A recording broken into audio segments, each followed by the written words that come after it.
Hey guys, it's Tiffany, and today I'm coming at you with episode 1 of my teacher interview series. Today I'm going to be talking with Marie from the Caffeinated classroom. I know she's an ELA teacher technically, but we got into some really good discussion about collaboration between ELA and history teachers, and I think this will be really beneficial. I know I learned a lot, and I hope that you enjoy this.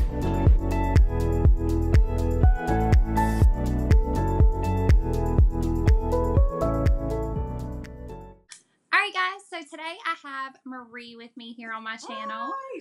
And she is from the Caffeinated classroom, so you can check her out on YouTube and Instagram. I'll leave the links down below. Hi everybody, thank you so much Tiffany for having me. I'm really excited to finally meet you quasi in person and just like talk about teaching live with somebody. This is exciting. This is super exciting, and I'm so grateful that you are willing to do this. And I think it'll benefit me because I'm going to learn a lot, but also a lot of other teachers too. So thank you. I think it's mutually beneficial. I'm super excited. It should be cool. All right. So first of all, what state do you teach in and what do you teach? So, okay. So that's already a complicated question because not where I am, but like what I teach. So I am in San Diego in California. I am born and raised in San Diego, lived here my whole life. I actually teach in the district where I grew up.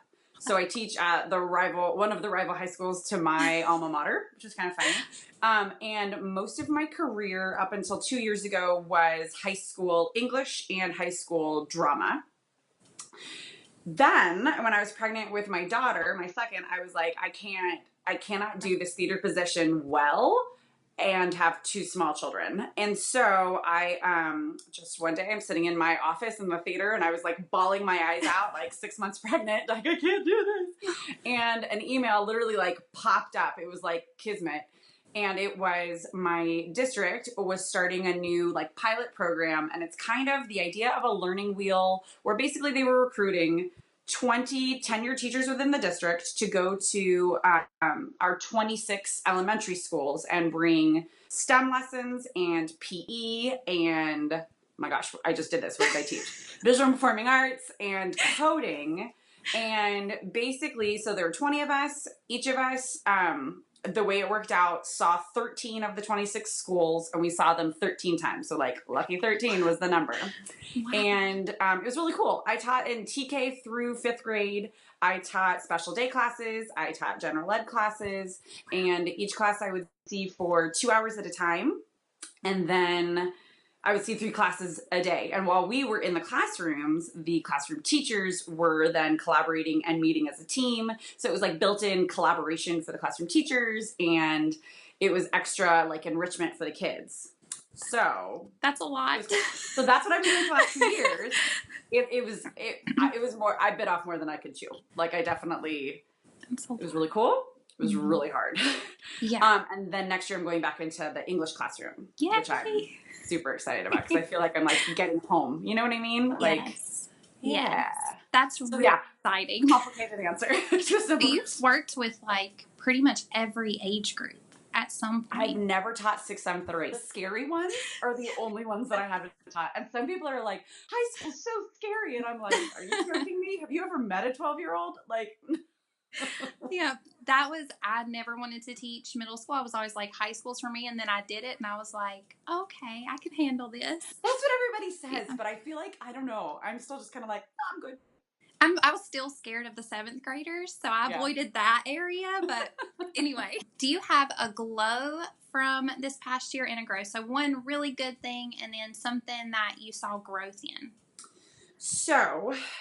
the structure of our team is that, I mean, one of the things about this team that I think they're working on because the program's continuing, is that so many cooks in the kitchen and so many strong personalities. We had like 18 alphas and the other 2 were still leaders, but a little bit quieter. You know what I mean? So we figured out how to break up the lesson planning really well to each of our own individual strengths. And I would say a glow, something that I found out about myself, is that I apparently have a strength and a passion for teaching about nutrition. That's really cool. Yeah, right? But I got like, I don't know, I just decided that this was like the hill I was going to die on. I was like, listen, PE isn't only being outside. We have to teach kids about nutrition and healthy eating. And like, Yes. I don't know, I got real weird. And so I fought really hard to put a nutrition lesson into our rotation of 13 lessons. And then they were like, cool, Marie, so you're going to plan that. And I was like, oh.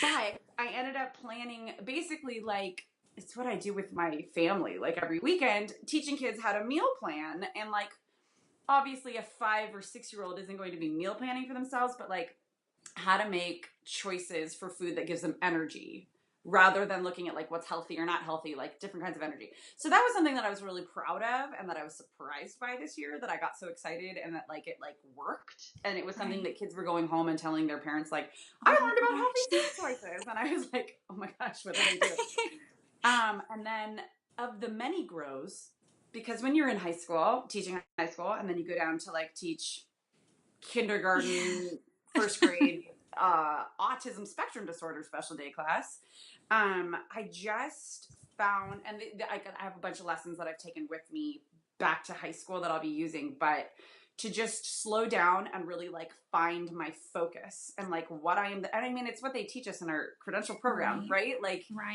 just focus on your objectives, put them on the wall. And it's just over a decade into teaching, it really rings true because you can stray so much from like what you're there for, because you get caught up in the little nitty gritty and behaviors and like whatever it is, but to just really find ways to focus and then differentiating instruction. If I know what my focus is and I've got a really hard focus on my focus. Sorry. My daughter had me up like half the night when she was, so I'm not speaking English correctly. Yeah, so that's something I'm growing with, is that just, I get really distracted, as you can tell by my conversation. And so being able to like really hone in and find ways in the moment, maybe I have to like go 18 different directions, but to pull it back to like our point for being there. That's really difficult. I think that's a really good grow though, because that's something that I struggle with. Like, I think everybody does. Focused. Yeah. Truly, I think everybody does. And I think people who say that they don't are either magic or lying to themselves. Yeah, for sure. No, definitely. Right? It's like, especially in the classroom, because you have your class and all of your kids, and then you have all the admin stuff. Totally. And there's teacher Instagram and teacher YouTube, and it's all just like, I want to do it all. So. Oh, yeah. No, I have FOMO, like you wouldn't believe. Like, yes. Like just now, I had to turn off my screen because I was downloading a ton of things I just found on Teachers Pay Teachers for next year. Yep. Like, yeah, I'm kind of losing my mind. But it's a lot.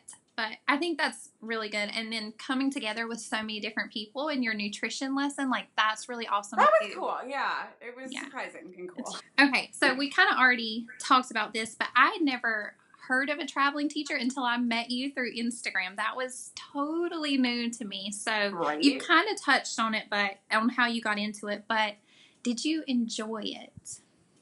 I will say, if you talked to me this time last year, no. Now, after 2 years, yes.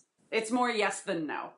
And a lot of that just had to do with me having a huge learning curve going into the elementary classroom, going into the classroom management bit, because we see kids for only 2 hours at a time.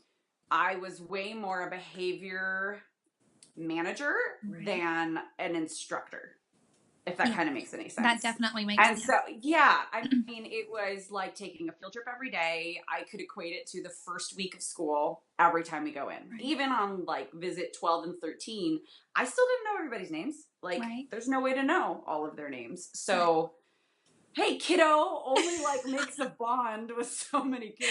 Right. Some of those fifth graders were like, lady, you don't know my name. Yep. Like, it was, I mean, now that I did a lot of professional learning, a lot, and it was just like trial by fire. And once I kind of got, I'd say a good year and a half under my belt. So probably this last like holiday season, I started to actually enjoy the job, which is kind of sad when I put it that way. But a lot of it was me getting in, like I was my own bottleneck. I was getting in my own way. Yeah. But then it became enjoyable because once I got my classroom management piece a little bit better, I was able to have fun with kids. Yep. Because I was doing like teaching them about electricity and then using conductive Play-Doh to like make light bulbs light up with an electrical circuit. I mean, that's cool stuff. That is really cool stuff. I would never do that in an English classroom. Yep. And so being able to do that and like have fun, it just took me a while to get there. But like once I did, it was super fun. But it was exhausting. It sounds a lot like when you first start teaching, period. Like you have this huge growth and adjustment period, and then once you figure out how to do it and what works, then you're like, all right, I got this, let's go.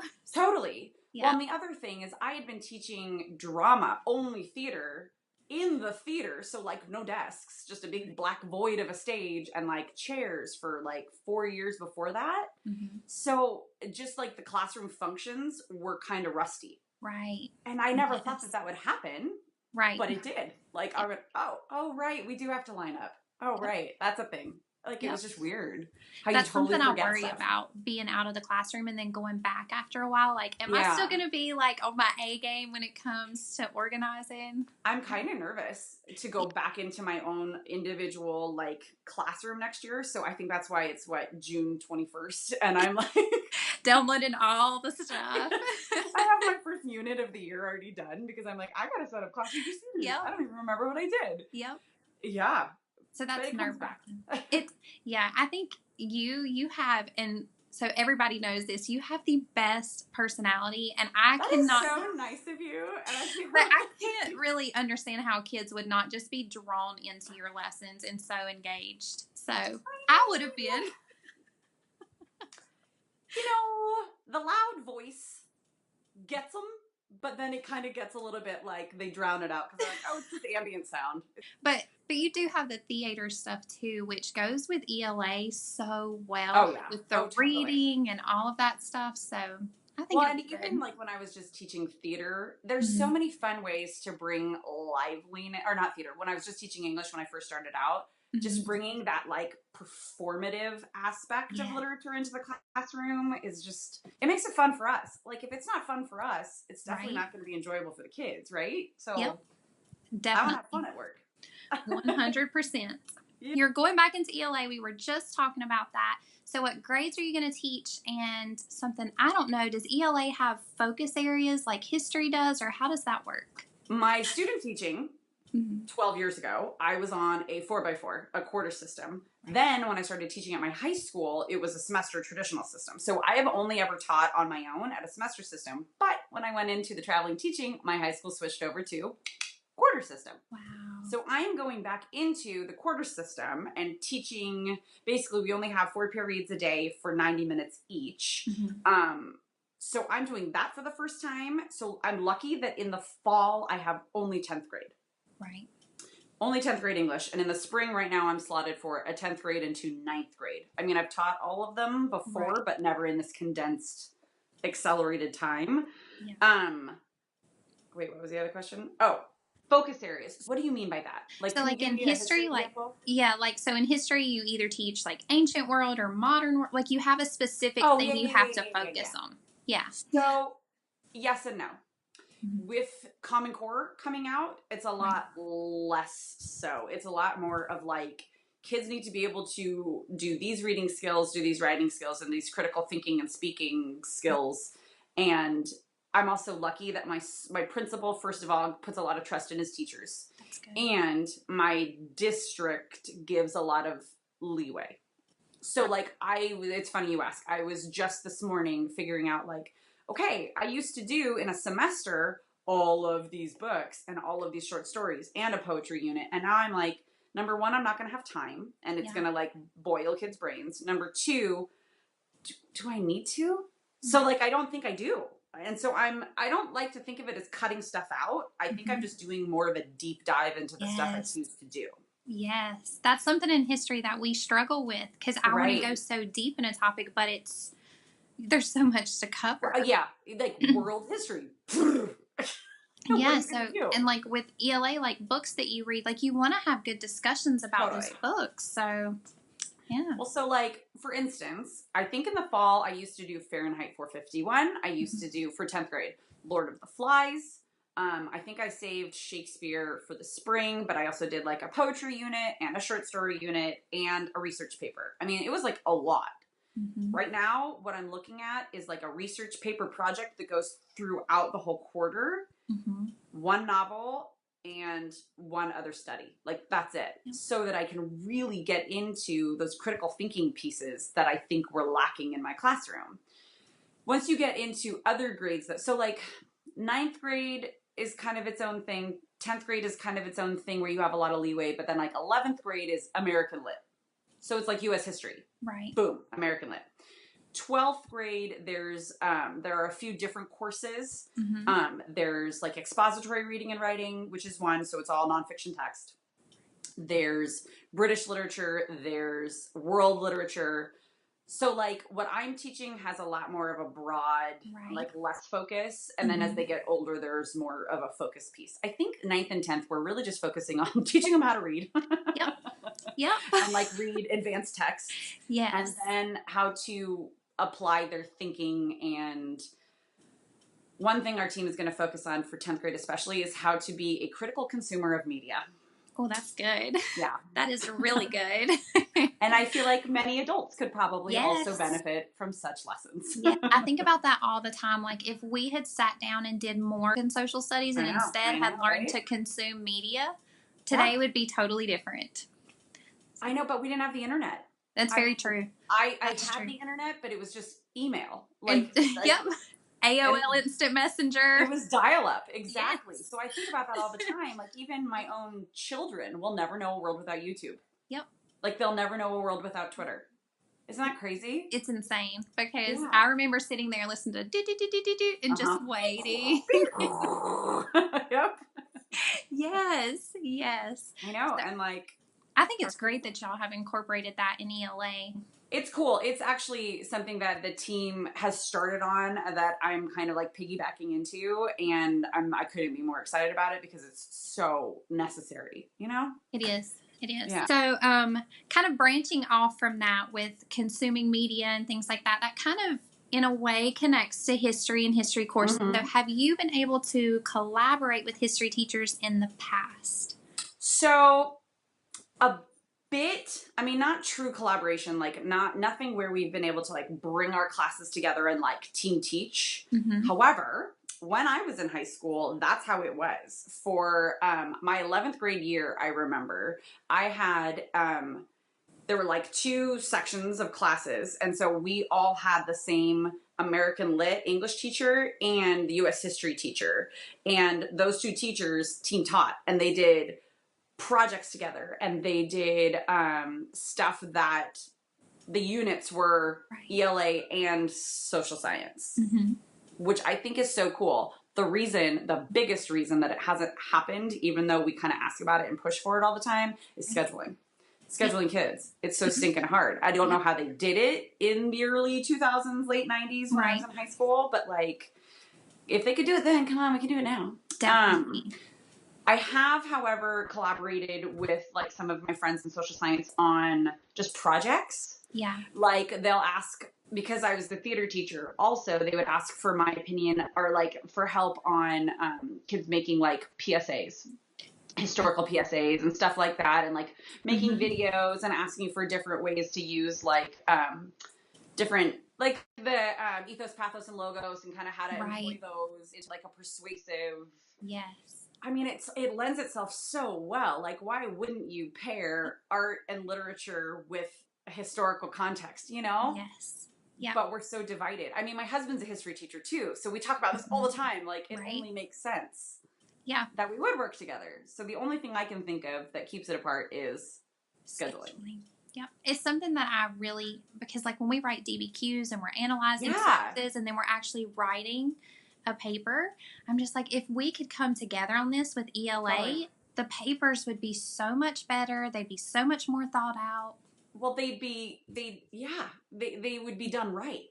I don't know how to teach writing. Like I have no training that. My training for writing is me writing in my courses and learning, but an ELA teacher would be such a good partner. So it would be so well, and it's so my husband, he teaches at a different school and he teaches at a charter, so it's like a different district. But he teaches AP Human Geography, And at his school, it's offered to ninth graders. So he is not just teaching the geography piece, but when he does FRQs and DBQs, he has to teach writing. And so I've just given him, like, here's some graphic organizers to help you, because sometimes his kids haven't had English yet because it's a quarter system.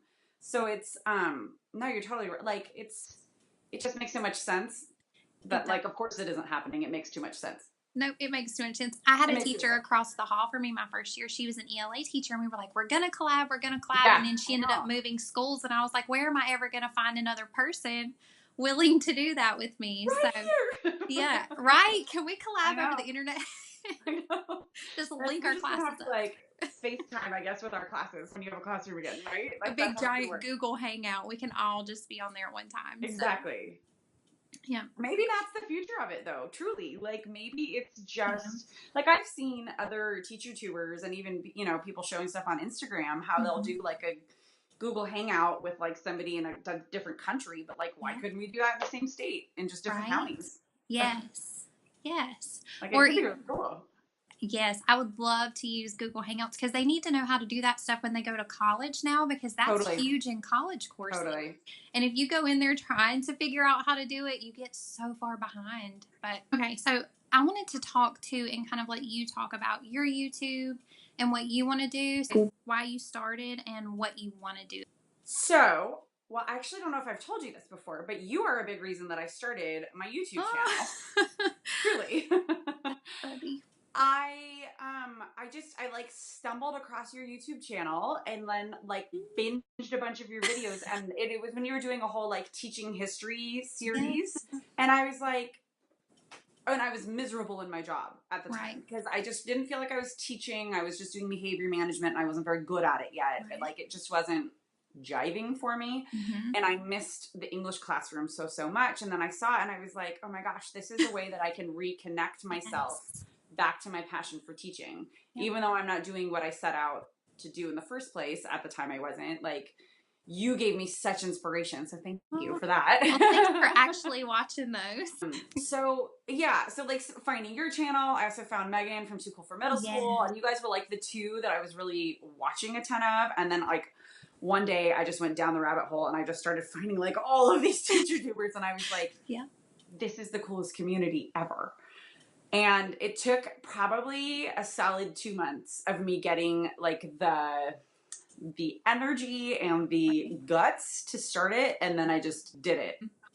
We just talked about why you started YouTube, but where do you want to take your YouTube channel this summer? So this summer, and actually yesterday and today I've been doing a lot of planning for this because I can finally get my head around it. I'm doing a lot of how to set up a high school classroom, because I think that's something that people get like really caught up in. It's just like saying that things in a high school classroom, like having a theme, is too cutesy, but like it's not. It develops a community, and like from joining this like teacher tuber community and teachers on Instagram, I see that there are other people like me who are high school or like secondary teachers, and they have the, and we have that same, I was the weirdo who, when I first started teaching at 23 years old, I decorated my whole classroom. Like I was there all day and all night the days before school started when I finally got my keys, and I decked that place out, and I got so much, like, as the children would say, I got so much shade for like, I feel so weird saying that. I've never said that in my life. But I got so much flack, like, oh, well, I mean, what are you going to teach them, though? And I was like, I'm going to teach them the same kind of stuff that you teach them, but they're going to enjoy being in my room because it's calming. And it's not prison walls, you know? So now that I have more years under my belt, I think I know how to do it a little bit better. I've also taught, I think I've taught in like 9 different classrooms on my campus. So I've packed up and moved across campus so many times that I've got a really good system, and I think I know really what kinds of like features can be functional and attractive. I've also done a whole flexible seating in my classroom. That is something that I've taken away from traveling teaching and being in elementary classrooms. So many classrooms had total flexible seating with like the balls and like, you know, the yoga balls and like the wobbly stools. That's not quite, I feel like a 200-pound football player probably wouldn't be able to sit on a bouncy ball for too long. So I'm adapting that for big kids. Yeah. And I do a whole series on how I'm setting up my classroom and kind of like some tutorials and just like, here's where to find the furniture for cheap or for free. Well, that's good. Yeah, That's because really I don't have the like budget to be doing this whole decked out classroom makeover, and I've found a lot of stuff for dirt cheap or for free. And then the other thing that I'm focusing on is something that came organically out of my Instagram account, really, is like the teacher mom side of things. And so doing a lot of summer vlogging, a lot of when we're going back to school, my son starts kindergarten. And so he's my oldest, my baby is going to be in real big kid elementary school. And I want to set him up for just being as independent as he can at the ripe age of 5. Yep. No big deal. Right? Well, just like packing lunches. Yes. And I like the responsibilities that I put on him, and kind of from there doing like our house routines, because my husband and I are both teachers. So we are all out of the house by 6:45 at the latest. So that, like, I'd say creating a classroom community, because that's something I'm really passionate about, and balancing that work-life balance, which is a myth, but like being a teacher and a mom. Yeah, balance is definitely a myth. Like, it's one of those things where you see people who talk about how they have a balance, and you're like, how? No, you're how? like, no, you don't. That's I've never heard anybody say it, but I think it all the time. I'm like, there's no way. I'm excited about your teacher, like the mom vlogs. Like, I like this. I love that you incorporate like real life. Thanks. So anyway. I'm trying to get better at it, because I don't know about you. I get so overwhelmed sometimes by just like having a 2-year-old. Yeah. And she won't let me do anything. I have to hide my phone from her half the time. Otherwise, she's like locks my phone for like an hour at a time, because she's like. Yep. I need like 10 more hours in the day. Well, and I feel like it's not because you're not able to do it. Like, you're probably like me. It's because your brain is in 16 places. Yep. So the focused work just doesn't happen like it used to. My productivity is so much slower. Which is what you were talking about, like the distractions. Yeah. Like, there's so many distractions. And some of them are like little, and it's like, okay, I'm like screwing around on Instagram. And some of them, it's like, I have to go change a poopy diaper. And like, that's imminent. Like, I have to do it, or she's going to get a rash. You know what I mean? Like, you have to do it right then. Yep. Or like, and then, finding that, it's not like a real balance, but finding that balance where you're a good mom and good at your job is like, it's so hard. Well, and that's actually why I left the theater job. I loved it. I built that program from scratch. Like, all of the kids that were in the theater program before I took it over graduated. So there were like 2 returners. I worked my tail off, but the truth of the matter is we are our kids' only mom. Yep. Right? So, and it goes by fast. It goes by so fast, and that takes precedent to everything. Owen's going to be 7 in September, and I'm like, when did that happen? Like, I just had you. You were just little. I know. Why it's starting kindergarten? Like, shut up. That's hard. Anyway, you need to do a teacher-mom conversation thing. Yes, I think that's what we're going to do this again. Because I can already see how well this is going to go, right? I think that's going to be really great. I'm so excited to see. I'm especially interested in setting up your classroom, because that's Me too. that is really, plus, I mean, that's like one of the best. That's the thing you get excited about being a teacher before you're even a teacher, is being able to do that. So I'm excited to see that. And definitely your mom vlogs. Oh, I know the other thing. Okay. I just started doing it. So I just got really excited about bullet journaling. I don't know if you've tried it at all. I have such ugly handwriting, but I want to see other people do it. So it's really intimidating. But basically it comes down to a convenience and a money thing. I do not feel good about spending a ton of money on a teacher planner that I don't use half of, because I'm not an elementary teacher. So I don't need to record. I don't have only 30 kids where I can just record their IEPs. Like, that's just not, I have a couple hundred kids, right? So I have been doing ample research and doing a lot of Pinteresting, and I found all of these just good ideas on different layouts, simple layouts, because I don't have the best handwriting for bullet journals, to make it work for like a teacher. So that's another series I'm going to do. It's like a plan with me. Yes. I will be there every episode. I love seeing people, not just like regular planners, but like the bullet journals, because it's so Right. creative. Like you get to change your whole layout and do what you want. So I'm there for that. Totally. I love it. It's kind of intimidating, but like I think I've figured out some that are really simple that actually like help my brain, this scary brain, function. It's like a brain dump, kind of like get it out totally onto paper so you can process. Yeah, but then you can go right back to like a normal like weekly spread on the very next page, and then your brain, it's all in one place. I think it's I have really high hopes for this. I'm really excited about that. That I definitely am. Yes. I need to see that because we were just talking about this too, and we talked about it earlier, like all the distractions and all the things. Yeah. And you're right. Like I love Erin Condren. I love it. They're so pretty, but they don't work for me. Yep. There are a bunch, and there are a few I found on Etsy too that I'm like, oh my gosh, and you can personalize this. This is amazing. But then I was like, I don't have $60 right now that I feel okay spending on something that I'm not going to use half of. I got a $5 dot journal from Michaels, like their essentials or whatever. Mm-hmm. And that's it. That's all I spent. I think that's great. I'm excited about it. Thank you so much, Marie, for being willing to come onto my YouTube channel. I appreciate it. I really learned a lot. I love talking about collabing and what you're going to be up to this summer and this school year. So thank you so much. Tiffany, this is so fun. Seriously, thank you so much for asking me.